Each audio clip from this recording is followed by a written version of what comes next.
the Dementia Researcher podcast, talking careers, research, conference highlights, and so much more. Welcome to the Dementia Researcher podcast, the show where we explore the diverse, often uncharted territories of dementia research. I'm Adam Smith, and today we have a truly special episode for you. As you will know, we venture into the world of research and often focus on the scientists and the breakthroughs and discoveries that shape our understanding of dementia. And this week, we've been looking at how to manage family life and a research career. But what about the unsung heroes, the pillars of support behind the scenes who play an integral role in the lives of dementia researchers? The husbands, wives, families, partners, lovers, and significant others. Our episode today is titled The Hidden Support System. It's a glimpse into the lives of those who stand shoulder to shoulder with researchers, offering unwavering encouragement, love, and understanding. We have the privilege of hearing from three remarkable individuals, all connected to dementia researchers, who've generously shared their time and will give us some insights. Through their stories, we'll explore the intricacies of supporting someone on the front lines of dementia research. We'll delve into the challenges they face, the joys they celebrate, and the unbreakable bonds they forged in the face of demanding schedules and emotional highs and lows. So without further ado, let's meet our guests. It's my pleasure to introduce Andy Lashley, Michael O'Reilly, and João Moreira. Hello. Hello. Hi. So we'll do some proper introductions and allow you to tell us a little bit about yourselves. Andy, why don't you go first? Sure. My name is Andrew Lashley. I'm an architect. I run my practice from my headquarters at the end of our garden. And I look after Tammaryn and our three kids. Well done. Thanks, Andy. Andrew. Is it Andrew or Andy? Andrew, Andy, and a few others as well. Okay, that's fine. And Michael, why don't you go next? My name is Michael. I'm a scenic artist working for the Royal Opera House. My wife is Zana Voisey. We have one little girl called Ren, who's just a little bit older than 2.5 now, which keeps us quite busy. And we're based out sort of kind of in the back end of nowhere, but kind of near Stansted Airport. So we live out there. Well on the way to Brighton. Does that make... Oh no, Stansted, Cambridge. Stansted, the other Cambridge, yeah. Be nice to be nearer to the sea, but... What an amazing job. We're definitely going to have to come back and hear more about your work later. And João. Yeah, hi, my name is João Moreira. I am a staff software engineer at a health insurance startup company here in the United States. We're currently based in Boston, Massachusetts, and no kids because Isabella's already a handful. So, yeah. So in this show, we're going to talk about what life is like for you and how you support the researcher in your life. But before, we're going to have a little fun and test your knowledge with a quiz, which older listeners may recognise as a format stolen from a show called Mr. and Mrs. To explain, before we started recording, we asked the researchers in your lives to answer a few questions about themselves and their work and home life. And we're going to test all of your knowledge to see if you can answer the questions. Are you all confident? I wouldn't say confident. Okay. So before we get to the discussion, let's have the quiz. First question. We asked our researchers to describe what they do for a living, what their job is, in no more than a couple of sentences. And I'm going to go to Andy. Andy, what do you think? We are going to add up the scores for this and tally them up and see if we have a winner. Andy, what do you think, Tammaryn? How did she answer that question? What does Tammaryn do? I know what she'd like it to be. But what it is that I think she's spending more time trying to get funding for her people than she is doing the research that she really would like to do. Are you trying to say that Tammaryn's job is writing writing grant applications? Yes. Well, I mean, I think you might be right, but that isn't how she answered the question. All right. She loves the lab, so it's hard. Okay, Michael, why don't you have a go? Yeah, I would say it sounds like something similar. No, I would say, yeah, Xana is a doctor. She's a neurologist, but she's currently in a PhD on the topic of Huntington's disease, looking specifically at sleep. Would be my concise answer. Okay. And I'm going to give you the answers I'm going to go to Joao first. So, Joao, what do you think, Isabel? How did Isabel answer that question? Isabel is a postdoctoral researcher.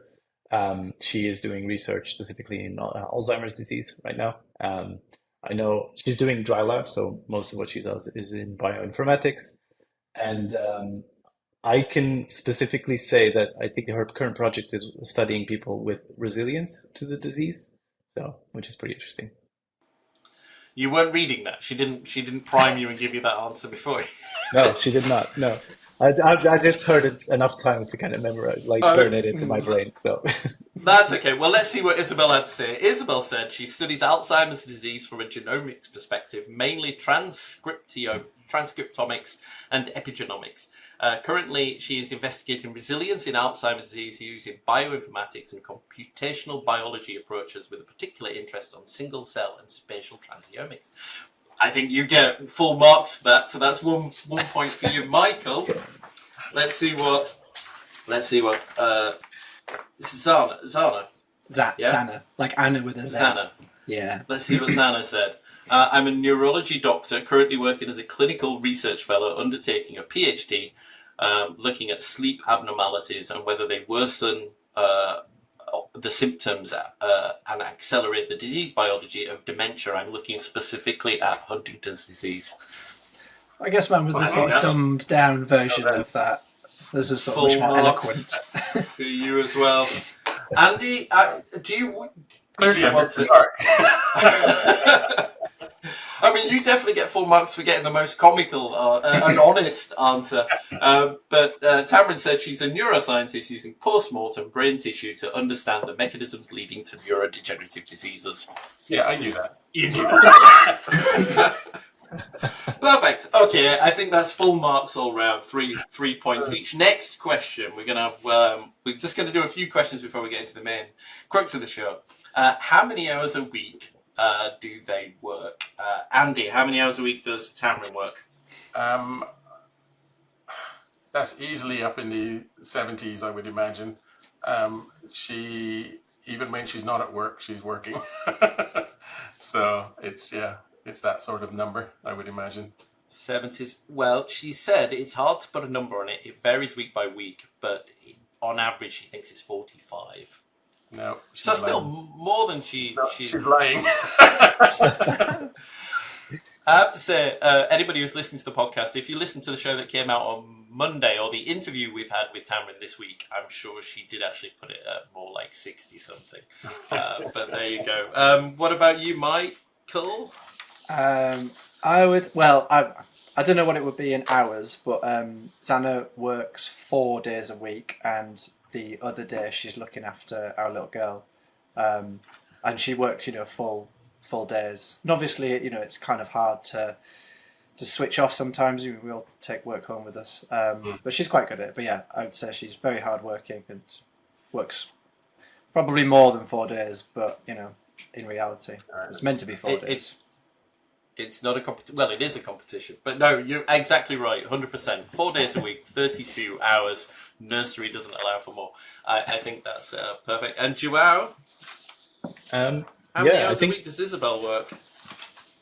It typically fluctuates between 40 and 50, I would say. More recently, it's thankfully leaning more towards the 40. So I'm going to be like 45 is my guess. Hit the nail on the head. I think it's around 40 hours a week. It depends on the week, but some weeks it's definitely more than that. But I'm trying to get a better work-life balance. Well done. I think you're nailing this quiz. You're all doing really well. We'll have one more question before we get to the main point of the podcast. And just actually, before we move on from hours per week, do you, as much as though the hours people actually, people, the hours they actually work. Does the amount of time they work cause any problems? Do you think it's too much, not enough? I mean, how does that compare to yourselves? Anybody? When she's working from home, we're at the other end of a desk to each other or at the dining table. So we probably work very similar hours. Sometimes even it's sort of like, I'm in doing things and she's out working. So it is very, but she's always doing something to prepare for something else, it seems. So Yeah, you can understand that, particularly in the evenings and things like that. I don't know about Joao. For anybody who's not watching this as the video podcast, I can see a chair looks next to you that looks like maybe you have a similar setup to Andy. That's right next to me, for sure. Yeah, that is a bit close for me, though. She's at least 4 meters away. Small apartment here in Boston, so that's all we get.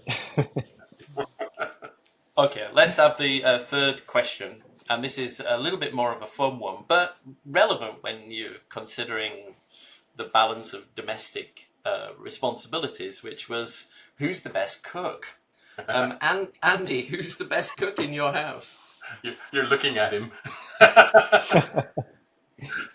Without a doubt. Do you think I'm also the most frustrating because she hates my mise en place of having everything all laid out, ready for cooking. So. Well, you'll be pleased to know Tammaryn agreed with you. What about you, Michael? I think Xana will have probably put me down. Oh, she's a brilliant cook, but I think she would have put me. You're absolutely right. She did. And Joao? Yeah, same thing. I'm pretty sure Isabel put me down as well. But we sort of, my personal opinion is that we're pretty much on equal footing. We do very well at cooking, both of us. Interesting. So Isabel, I'd give quite a long answer to this question. Oh no. Isabel said both of us. He will say that it's me, meaning you'd say that it was her, but she disagrees. That's because she's cooked for a long time and you used to hate cooking, but now she thinks you're both equally as good. The initial agreement, for some context in our relationship, was that Isabel was going to be the one cooking and I would do the dishes all the time. This was many, many years ago. It obviously doesn't work that way anymore, but the reasoning is cooking just takes a long time, which, me being a bit of a impatient person, I prefer doing the dishes in 15 minutes and be done with it. So, well, I think the first three questions in this quiz have definitely proven that you're all well placed and you all know the researcher in your life particularly well. We're going to come back to the quiz later, but let's pause there and we'll pick up on the questions that we want to get to on this podcast. Okay, well, we're back. And I thought what we might actually start with at this point is just a little bit about empathy and understanding. As we've discovered, understanding the intricacies of dementia research may not be easy. How have you cultivated empathy and understanding for your partner's work? As you've all just explained, you certainly know what they do. But how have you cultivated an understanding of their work, and how do you navigate conversations about it? I mean, assuming you talk about their work at home. Michael, why don't you go first? I guess I suppose we'll ask about each other's day and what we've done at the end of the day and stuff. I suppose sort of more specifically, I've been a guinea pig for Xana a couple of times, specifically having all the sort of electrodes put on my head when she's been preparing to do sleep studies and she's needed somebody to practice on. Sort of having various little sort of gluey things stuck into my head, having to sort of sit around for a long time. And I'm trying to think of anything else. I mean, we have various members of family who have got dementia, and so I suppose that adds another element of how we both sort of navigate the subject on a kind of personal level as well, not just a sort of work level, seeing how it kind of impacts family, but also seeing it in a work context as well, I think is quite a good balance. And you mentioned, obviously, we've talked that Xana is a neurologist and is doing their PhD right now. Is a normal day job in dementia and Huntington's prior to kind of getting involved in research? No, it was so she was working as a doctor, training in neurology, full-time medicine, and I think she's sort of always had an interest in kind of that area, but then kind of, I guess, sort of, how things fall into place, really. She kind of found that sort of niche, and yeah. We've talked on the show before about trying to encourage more clinical researchers to think about a research career, and it's always a bit of a challenge because I think everybody's so busy in their clinical day job. To have things changed at all? I mean, is this now slightly less hours? Is it easier now that they're working in? I guess it's quite a different. I mean, I think she would love to stay in research. I think she's fully like, I think the way she works, she's definitely built to be a researcher. As she's built to be a doctor as well, for sure. But I think she really enjoys it. And like we were sort of talking before about the work-life balance, like we both work 4 days a week now, which is really balanced. And like she said that I was the better cook, but we'll just take it in turns. And there's just much more of like I guess a kind of work and outside of work balance. Whereas obviously, like when you're working in medicine, it's very different, and obviously you accommodate for that, but it's a very different lifestyle in terms, especially when you've got kids and stuff. I suppose is there a difference, do you think, between coming home, having a full clinical day when you've had that challenge of dealing with patients, as opposed to coming home and thinking, oh God, I've got to write a paper, or I'm supposed to be writing another chapter on my PhD and things. Do you find yourself having more to offer, if you like, in terms of helping when it's something academic as opposed to clinical? Yeah, I guess because to some extent I can sort of kind of grasp academia, but when it comes to kind of medicine, it's just a totally different world to me. Like and obviously I'd still just sort of, I think at the end of the day it's nice to just have your other partner hear about what you've done or some of the things that you found like challenging or whatever. Yeah. Andy, you have very different jobs. How have you kind of cultivated that understanding and empathy? I'm technical support Dropbox at the end of the day. It's, we have, how should I say, Tammaryn has an incredible work ethic to start with. If something needs doing, get it done. End of story. I am a designer, so I like to ponder.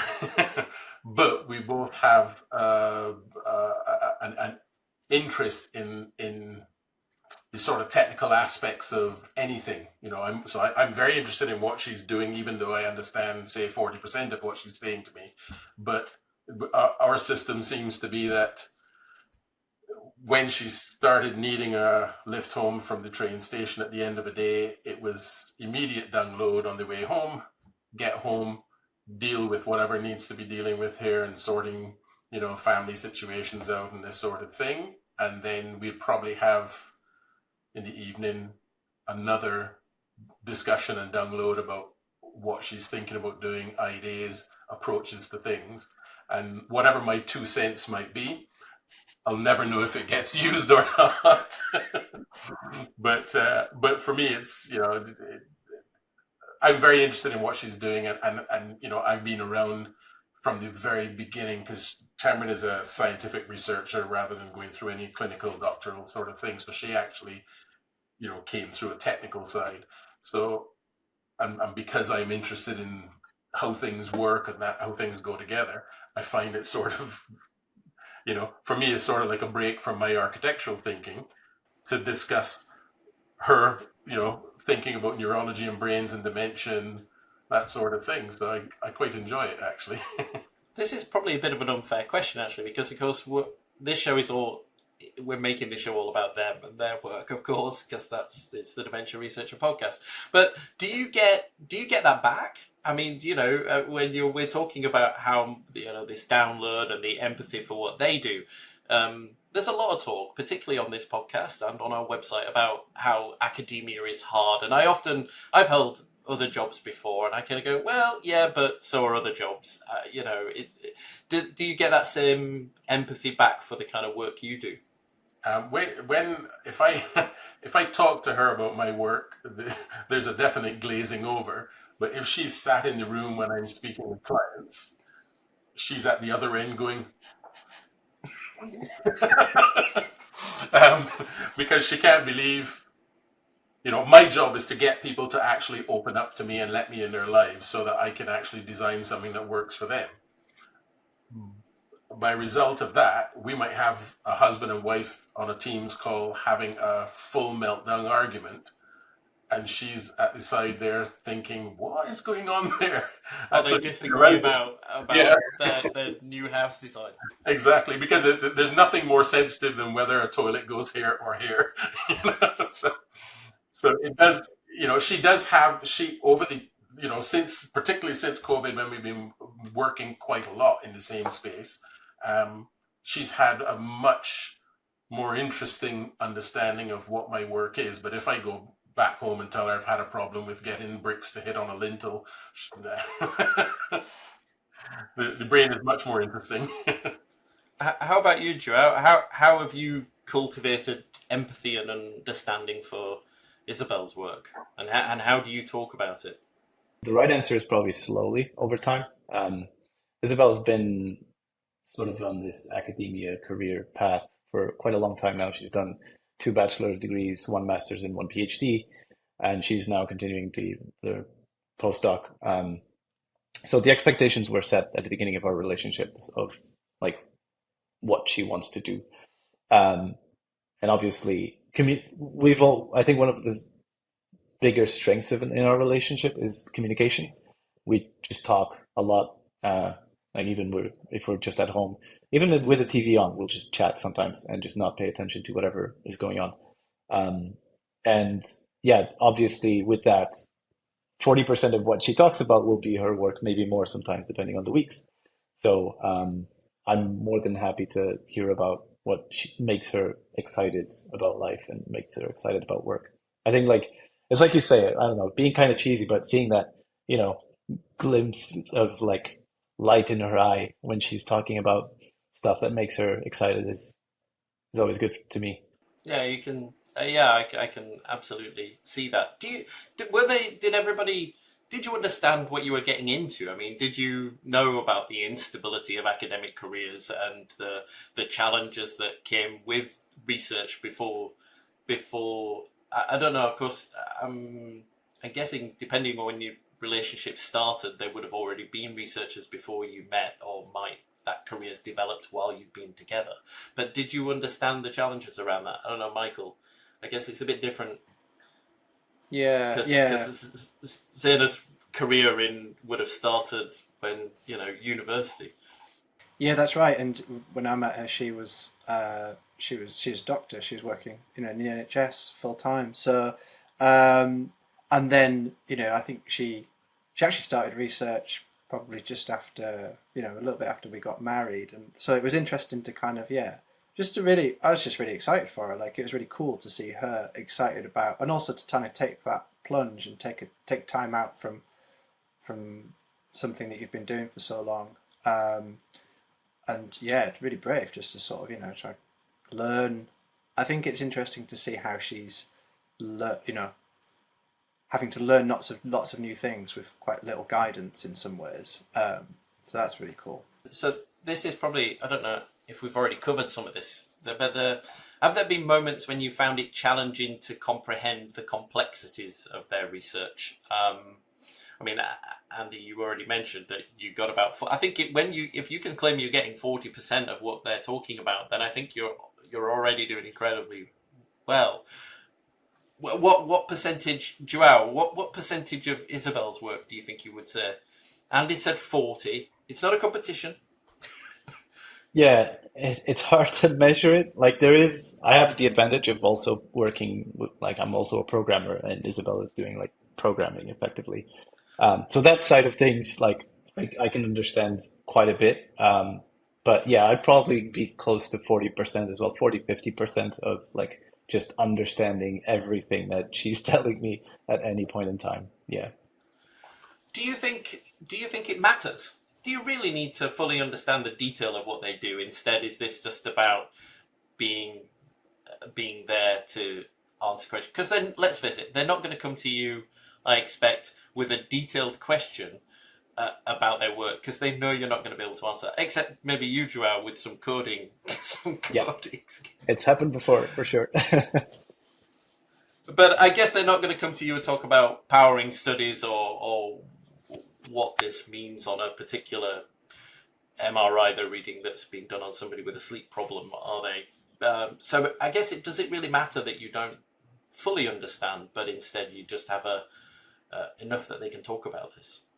I think the scientific jargon around dementia and the various camps that dementia lives in for people running down certain avenues of research and this sort of thing, you know, I understand the conceptual nature of research and the fact that you know I will never understand the particular areas of the brain that do certain things in the same way that she does, because she plays with it every day effectively. So but from my point of view, if we're having a discussion on any subject, I know I can manage sort of what I would call my side of the discussion to respond to, because sometimes I might tell her, well, have you tried this? And then she'll, oh yeah, well, I've done this and I've done that and the next, and we go down an avenue. But my issue is that 2 days later, if she comes back and starts that conversation, and I say, well, let's just head back to the beginning first and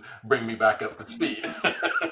Well, I was just thinking about this actually, because I guess it's not just about the research that they're going to talk about, but instead it's the environment, it's the career, it's the structures, and as you mentioned at the start, the kind of grant applications and the complexities of working in an academic institution where they're all different, and how you get a promotion, because it's not the same as working in a company, is it?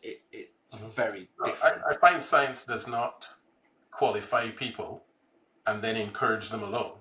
It's like Tammaryn has had a few of these cases where people have become qualified, and then unless they get their funding, they have nowhere to go from that point of view.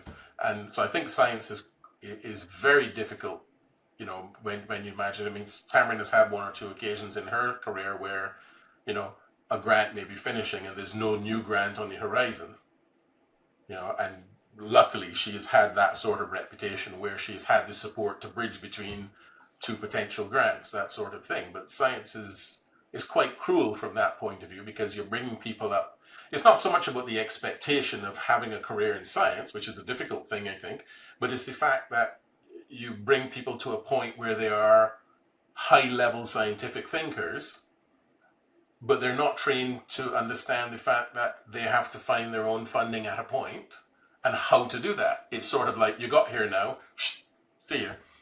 I think it's when you talk to anybody outside of academia and you talk to them about what the career paths are like, and how they're all these short-term contracts of a year or two, and how you have to apply for your own funding, and you might not get another job, or you might have to move. Everybody's kind of often surprised, I think, that it's not straightforward, like where there's an obvious path where you start out with a PhD, and then if you tick this box, this box, this box, you'll be a professor in 6 years. I mean, in the NHS, I guess there is kind of that there for consultants, although not necessarily, because you might not have a post at the end. But then when you flip that into research, it's entirely different. Sorry, I always ask her, what is the potential number of great scientists and discoveries that have been lost to science because they did not get that last round of funding? Yeah. Michael, you were going to add to that? Yeah, I was just going to add to that. I think it's really interesting that, because for mine and Xana's relationship, Xana's probably come from that background of, it's very structured, tick, tick, tick, career path, and then jumping into funding, it's this kind of different world. But for me, kind of coming from a sort of fine art, freelance background, where you haven't got consistent stuff going on all the time. Like, it was like that side of it. I was like, Yeah, I totally get that. It's totally self-directed in some ways. You've got to knock on, you got to sort of, push for things and knock on doors and try various avenues. And so even though our careers are completely sort of worlds apart, that side I could sort of, I guess, offer. I could be more sympathetic and understanding, I guess, and offer more Yeah, I guess you're going to support. have Yeah. a better understanding than most about that kind of freelance, because it is a bit like I mean, it's not, but it is a bit like a freelancer, isn't it? You haven't got that structure, and if you're in the NHS, there aren't that many actual research funders that are going to fund your career. They might fund your research, but there's only a few there. Yeah, yeah. And I remember That's putting in applications for funding and stuff. So yeah. Well, actually, that brings us really nicely into this next section, which I thought we'd talk a little bit about the emotional side, because you're all there during these kind of highs and lows. I guess Joao and Andrew particularly, you're going to have gone through this because there's going to be grant applications they've written during that time, job applications, promotions they've gone for. Can you describe how you feel when your partner gets those setbacks or challenges in their research? I mean, how does that affect you, and how do you then try to support them? Joao, why don't you go first? It's a great question. I think I had the advantage that Isabel by nature is very emotional. Like her life generally is very up and down.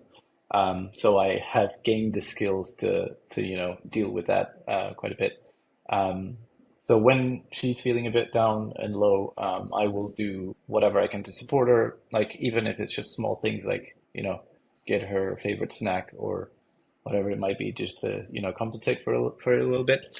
But I will.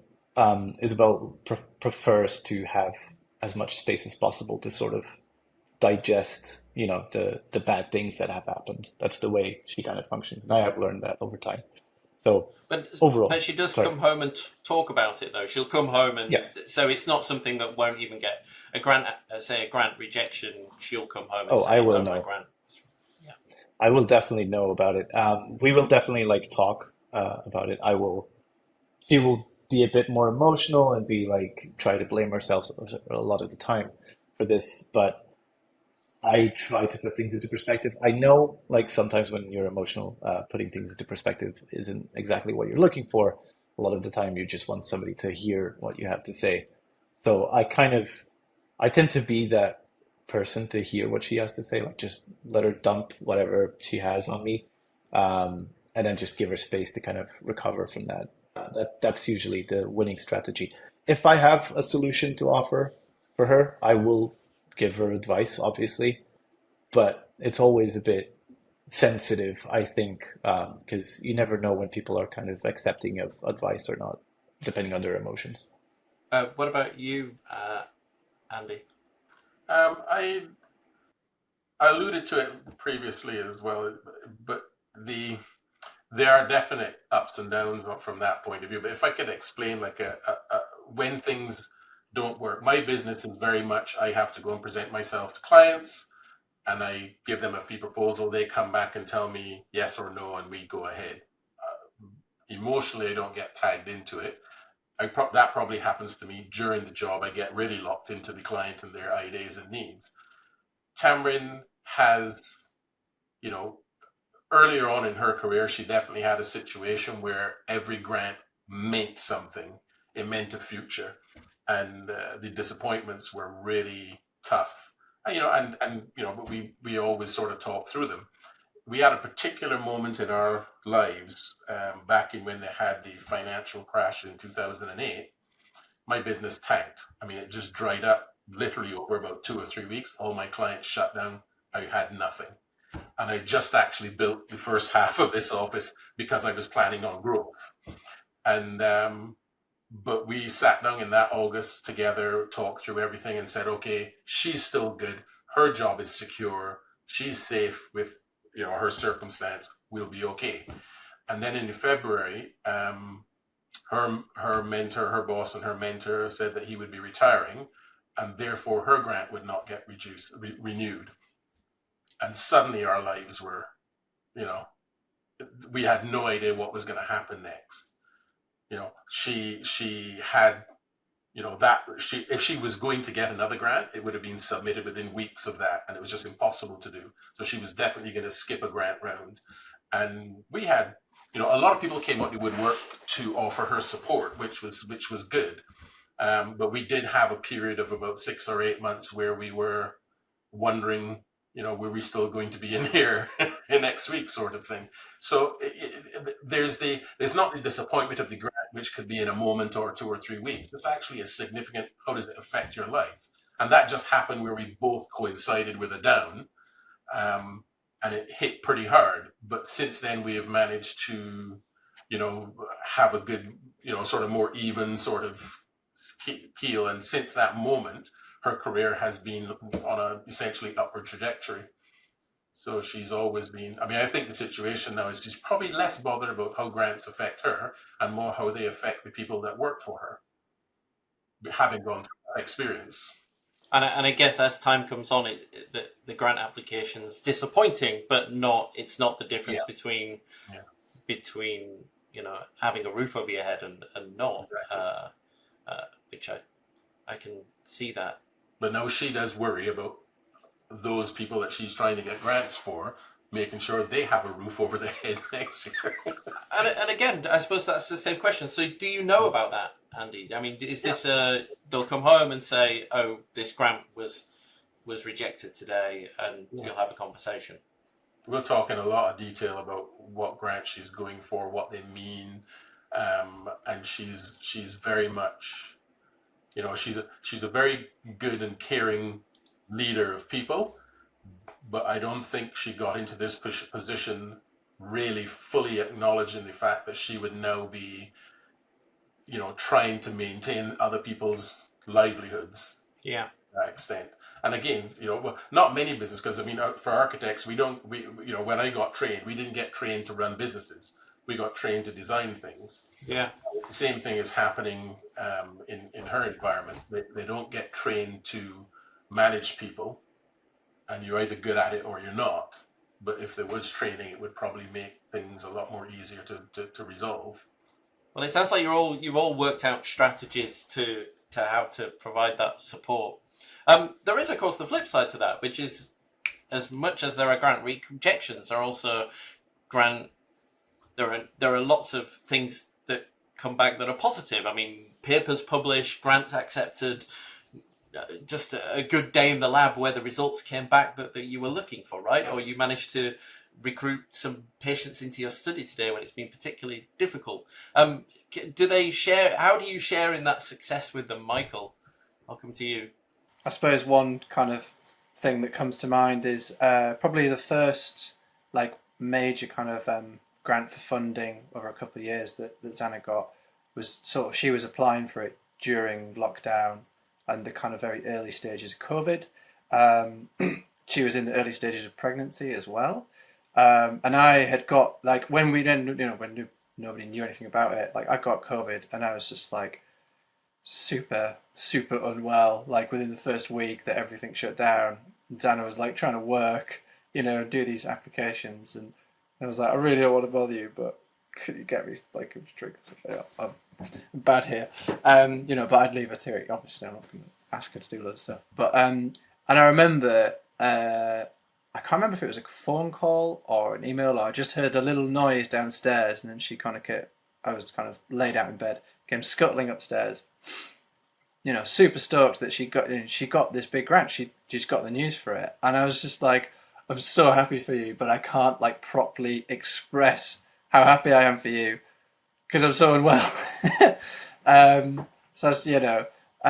So yeah, just really, it's always great, and I guess it's always one of those things as well. It's even if it is a rejection, it's right, let's what can we learn from this? What can you learn from this? We'll just sort of talk about it and stuff, and just the more you do them, I guess the more you learn about them, the more you get or don't get, you kind of figure out how to respond to positive and negative feedback and stuff. And she's literally just put another granting proposal. I think we were on the phone. I was driving home just before this, and she's I've just submitted that now, and we kind of gone through the storm of having to sort that all out with various people and stuff. So Yeah, you're there with them, I think. Like, and obviously it's there, yeah. I can see empathy just emanating from all of you to enjoy those highs and lows. Which actually brings me to a good question there, Michael, about practically involve you. I mean, obviously we'll talk a little bit later about home life and practical things you do at home, but do they practically involve you in their work? I mean, are you all proofreading stuff? Are you looking at their charts? Are you reading grant applications? Are you proofreading papers? Anybody? That's where I'm getting left behind now, because I used to help do all of her diagrams and all this sort of thing, and now she's got into doing them. It's sort of, she's showing me, and I'm like, but that's my thing. Joao, obviously you've been checking Isabel's code. Oh no, I don't actively check her code, but I do. I have done quite a bit of proofreading as well. Like, as you know, like English is not our first languages. We're both Portuguese, so she keeps repeating that my English skills are better than hers. So she always tends to kind of lean on me when she has like I don't know, some letter that she wants to write or an email or whatever. Um, she will try to run it through me first. But yeah, on the code side, I don't think it's like, I do tend to help her with some issues that she may have, but I think the biggest contribution I've given to her is like what to expect when going into coding, because like you need to be in a specific frame of mind when you're programming, right? And you need to expect your brain to work in different ways. Like I have days that I'm programming and nothing good comes out. It's kind of like any creative job, right? And in other days, and helping her understand that, that's what's going to happen, I think was probably the biggest practical contribution I've given to her job. And do you alter to them as well? I mean, given their unique set of skills, they're all good at writing grant applications, they've written papers, they understand detail. I mean, do you go to them with your work problems as well? Are they helpful? Yeah, I will definitely lean on her for anything that needs any sort of attention to detail. Because to be honest, I am terrible at attention to detail.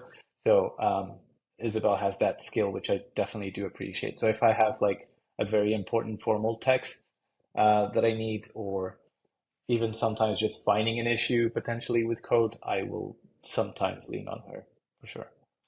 And Michael and Andy, I guess it's a little bit different artistically, but Andy, I guess being a PI in a study comes with a lot of good financial management skills these days, maybe useful for managing the accounts. And Michael, you're going to be designing the first book cover, right?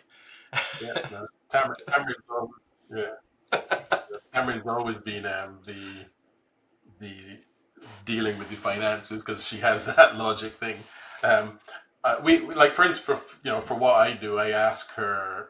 We talk about what I'm doing in terms of if I'm going to make a fee proposal or if I'm going to go after a different work type or something, what the implications are for us.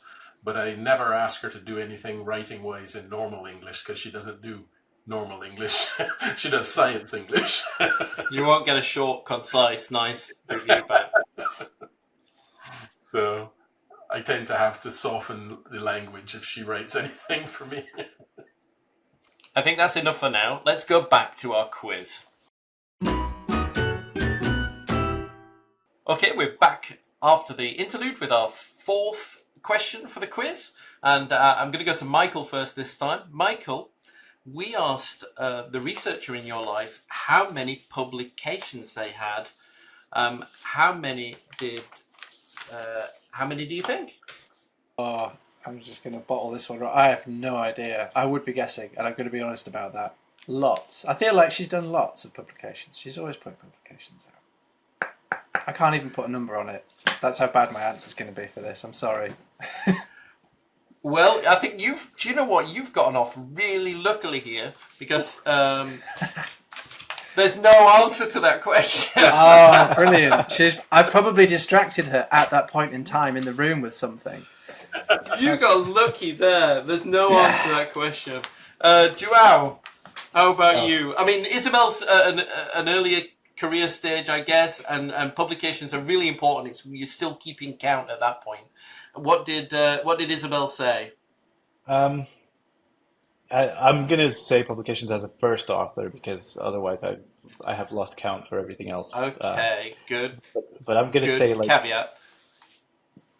4 or 5. Oh no, Higher. 6. Six. Six. Yes, You were you can close edit it enough. out. Six is No, you can edit it out. six. I can get the answer right the first time. I'm just kidding. You see, Six in peer review journals. And Andrew, of this course. is now the worst case scenario, the end of my marriage. Well, I mean, we can qualify this. So Tamryn's a tenured professor at UCL, has been around, had an extensive research career. So this isn't. I guess you do. Do you still even celebrate a new first author paper being published? Yes, but I couldn't tell you the number. Okay. She is. When I say she's high, I think she could be at 100 or just short of that, but she could be in the hundreds for published papers. Okay. Well, Tamryn said it's 188. We had talked about it recently, but I just couldn't remember if it was over 200. So. It's just got to be so many you just don't celebrate the success anymore. It sounds like you owe some glasses of champagne. Well, we have 2 bottles in the fridge waiting, so we're all right. Okay, we'll move on to the 5th question. We asked them what job they'd do if they weren't a dementia researcher. Joao, why don't you go first? What did the dementia researcher in your life say to that question? Isabel, she's talked about doing so many things. Like she's talked about doing everything from wedding planning, from interior designing, from photography. She is a very ambitious person, which I do admire. So it's hard to put a single option out. Well, I'm going to give you an out here. Pick one of the things you've just said, and you'll get it right. Oh, good. I'm getting close. That's a clue. Interior designing maybe might be the top one. It was photographer or designer. So you were you were close. What about you, Michael? You can see the cameras behind me. These are all. Yeah. I mean, yeah, Xana's very hardworking. She's a very dedicated person. So I feel like, I don't know, something. I think she likes to do something fun. I feel like she might have said either something with animals or the Glido Lido, her business. She's got an idea for, which I don't know is the right thing to say on air. I had a conversation with her about this earlier, and I was like, dude, you don't want to put that out there because someone might steal it. So, well, you've got that right. Yeah, running the Glido Lido. Michael know what it means, but yeah. you don't have to explain if this is giving away a business idea. Well, the but I'm is assuming Lido. Yeah. It involves the Lido. I think she'd like to run a business that's just fun orientated and minimal stress. I imagine. So, which is entirely fair. And Andy, So give me a hint. Did Tamryn say another research thing, or completely away from research? God, no, a very serious position. I'm lost. There's I would think that she might want to do research into our youngest daughter's issues, which is chromosome deletions, and I think that would be what she probably would want to look into more than anything else if she came away from dementia. You're very close. So she would like to be a special educational needs lawyer. Yeah. So I think half a point for that. There you go. I live with that. I'm familiar with that one as well. So. I have to admit, I haven't been keeping score, but I feel like everybody gets full marks. You were all close enough. I think Andy was definitely out on the publications one, but you all knew the jobs. You were close on careers. I think you've all done remarkably well. So let's go back to the last questions on this podcast. So we're almost out of time now, but before we finish, I want to have a final discussion just about the practicalities and dealing with the day-to-day domesticity. Is domesticity a word? I feel like it is. No? Maybe not. Michael, I'm going to come to you first. How do you kind of manage home life? So you both work pretty much full time. You've got a toddler you mentioned before, and then you've got this partner working in dementia research. How does the day-to-day work for you at home? I think we just try to split things like 50-50, and if one person's doing one thing, the other person can do something else. Or we'll try to make sure that we give each other time to ourselves. And especially with childcare, like we try to make sure we're not making it so that one person's feeling like they're doing too much or getting run down from that or whatever. But on a kind of sort of bigger note, rather than just sort of the kind of everyday things, I suppose I've kind of helped out with a couple of sort of fun things. Like I had to, because Ren was very little when Xana needed to go to Athens for a conference. So we all went, but then I just have this very vivid memory of traipsing around Athens in trying to get out of the heat with this little baby in a pushchair, trying to get her up, get her to sleep and stuff. And while Xana could do a conference, and then she'd come and meet us like on time off and stuff. And then one of the other good ones that springs to mind is we'd gone on a holiday to Nice. Well, it was a holiday for me. Xana was presenting a poster.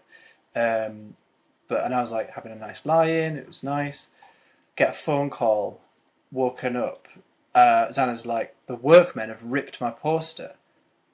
I don't know what to do. Like, it's meant to be presented in like really soon. And she was obviously, she was like emotionally, that was difficult, obviously. But equally, I was like, I've just woken up, I don't know what to do. So I sprinted across town to find out where she was. And then we both went and hunted out a printers in Nice. This was early in the morning, so it's before it had opened. Waited outside till it had opened, got a new poster printed for her, and then she was able to go back. So that was another fun one. And then she also... That's very cool. Yeah, it was good fun.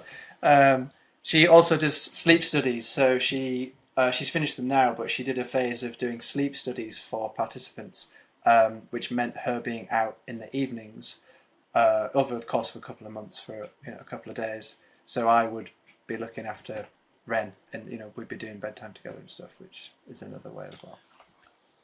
And is there flexibility in there? I mean, do you kind of... I mean, I'm assuming that there's some advance notice and there's this understanding that, because, I mean, you've just given two examples there where you've arranged holidays around conference attendance, which definitely isn't the norm.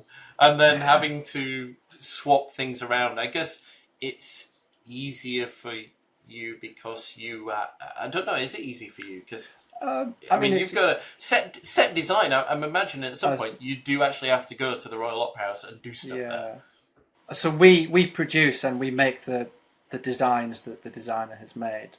So we'll paint, we'll fabricate them, paint them, make them out of metalwork, carpentry, etc. So we're the makers of the people with the concept. So you do physically. It's not something you can do sat at a computer at home. No, we're in a workshop. Giant workshop, working on the floor, firing out paint and carving giant trees and things like that. But yeah, in terms of flexibility, like it definitely works the other way as well. Like there are times when we've got, things have either worked out that a build has come through to us late, so the deadline is fast approaching, or we have less time on it than we would have expected, which, and Xana has been really great at accommodating either having to look after Ren on a day off where she was meant to be off or at work or something, or we definitely I'm like, look, we need we need an extra pair of hands in work. Is there any chance I can work this day? It's definitely flexible that way around as well. And I do have to go up to Covent Garden sometimes to do repairs on stage, which is a longer day for me because we live a bit further out. So it's expected then that she'll have to probably do the bath and stuff like that. But sometimes she needs to work late, so it all comes around. So some give and take. What about you, Andy? Yeah, over the years, we've always started off with respect for each other's jobs and flexibility of it. Tamrin is driven up to Nottingham at 11 o'clock at night to pick me up because me and a colleague missed the last train, um, which was ridiculously early as far as I was concerned. But she's done that. There's no batting an eyelid on how our relationship has worked out. I work for a company that I used to design a lot of pubs and this sort of thing, and she knew when we were in our last 6 weeks because my communications shut down. So even when we were having our first one or two of our children, the day was so full and the horse trading to get this, because we're with the company that we were doing it for 8 weeks out. You had to say this was going to be the opening date no matter what. So everything focused in on getting it done. And she just knew that. So she knew that, the first hour after I got home, just leave a clear space to allow me to just get my brain back in a different phase. As time went by, we got to a situation where with the kids at school, our youngest having special needs, we made a decision that I would go out on my own. With our second child, actually, we made the decision,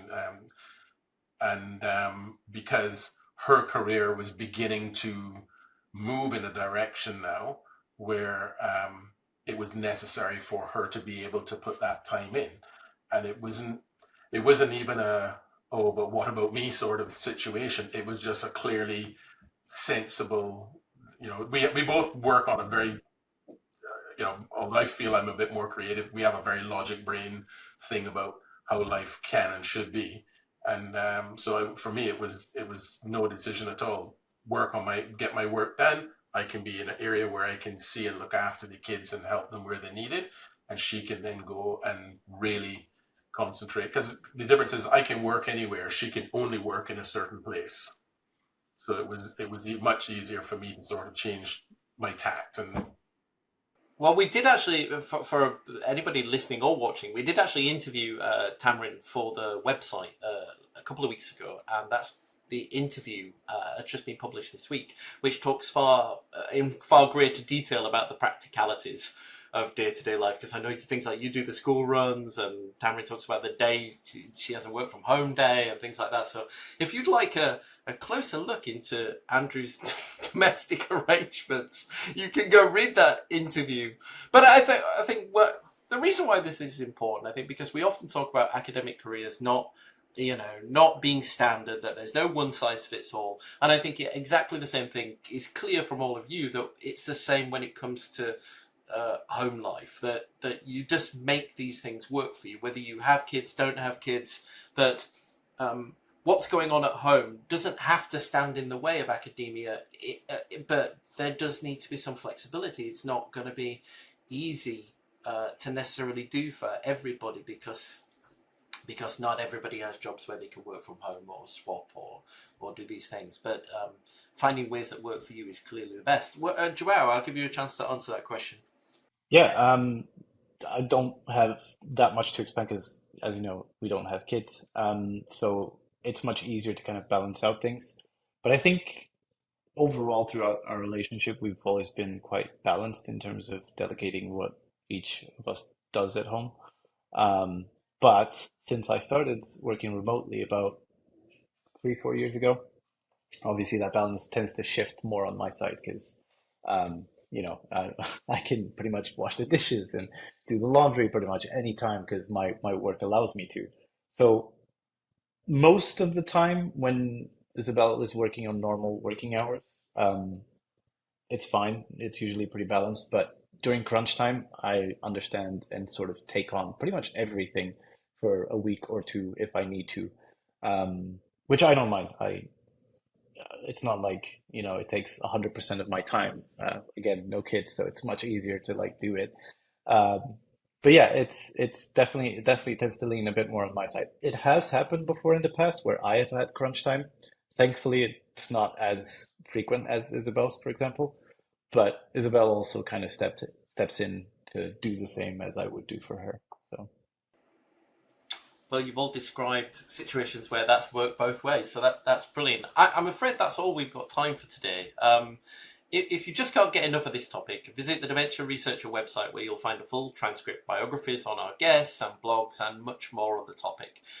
You'll also find the podcast we published early this week, of which Andy's wife, Tammaryn, is a guest on that show. And we've got interviews with some researchers as well, talking about how they manage their domestic family lives and research careers as well.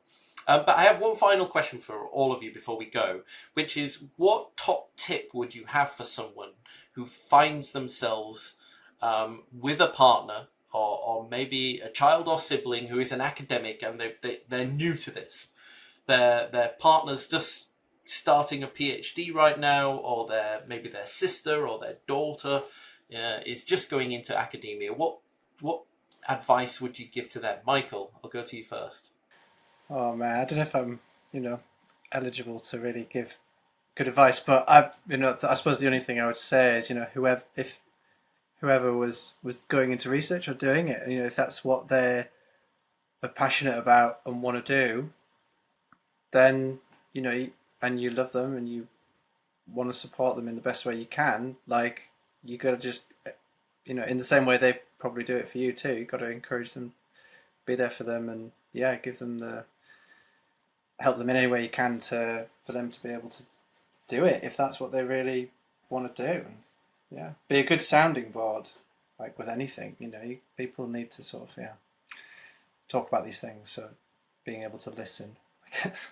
Thank you, Michael. Andy? Yeah, I mean, open the door for them and be there for them whenever they need to talk about anything. It's pretty much communications with anybody in life, but, research is and can be very rewarding. And if somebody really has the heart for it, you don't ever get anyway. Thank you. Joao? I kind of have a sort of a contrarian advice here to both of you, which is more, I would say, because academia tends to be a bit predatory in terms of, abusing people's time and mental capacity. So as a partner, I'd like to see more people sort of come in and give their partners more perspective in their overall life, to sort of give them the visibility of that their lives is not just research. Obviously, research is a big part of it, but there are other things that they need to sort of look into as well. I know researchers, this has happened to me in my job as well, tend to lose focus on the wider picture of life and just focus on work. I'd like partners to be there to be like, hey, look, I know you're busy, but there's all this stuff around you that you should focus on for your own sake. You should focus on for a little bit. That's such good advice. Push back to kind of encourage that work-life balance. Can I just add to that? Yeah. Tammaryn and I have done that throughout our whole life. She has made me lift my head up from what I'm doing, and I've done the same for her. What to your point is the fact that she has come to me quite a few times saying she's had to stop staff going in at weekends and working and that sort of thing, because she never did that. That was our rule. It stopped on Friday, but that is prevalent. A lot of the younger people now that are trying to make their way, they're being not forced, but they're getting that mindset that they have to come in on a Saturday to do more work or a Sunday to do something, when I consider that quite unfair on their psyche for a start, So I think the overall takeaway here is encourage them, support them. It's brilliant work that they're doing. Recognizing that there are going to be highs and lows, but you can again be there for them to do that. If you've got practical skills, you can offer to proofread stuff, do things, and also as well be prepared for the instability, that potential that there might not be a job in 6 months' time, but you've got to work through it, and encouraging that well-being and work-life balance that researchers often lose sight of. Thank you so much. This has been brilliant. I'd like to thank our incredible guests, Andy Lashley, Michael O'Reilly, and Joao Moriera. I'm Adam Smith, and you've been listening to the Dementia Researcher podcast. Thank you. Take care, Thank you. guys. Good to meet you over here. Yeah, it's Take me, care. everyone. Thanks. The Dementia Researcher podcast was brought to you by University College London with generous funding from the UK National Institute for Health Research, Alzheimer's Research UK, Alzheimer's Society, Alzheimer's Association, and Race Against Dementia. Please subscribe, leave us a review, and register on our website for full access to all our great resources. dementiaresearcher.nihr.ac.uk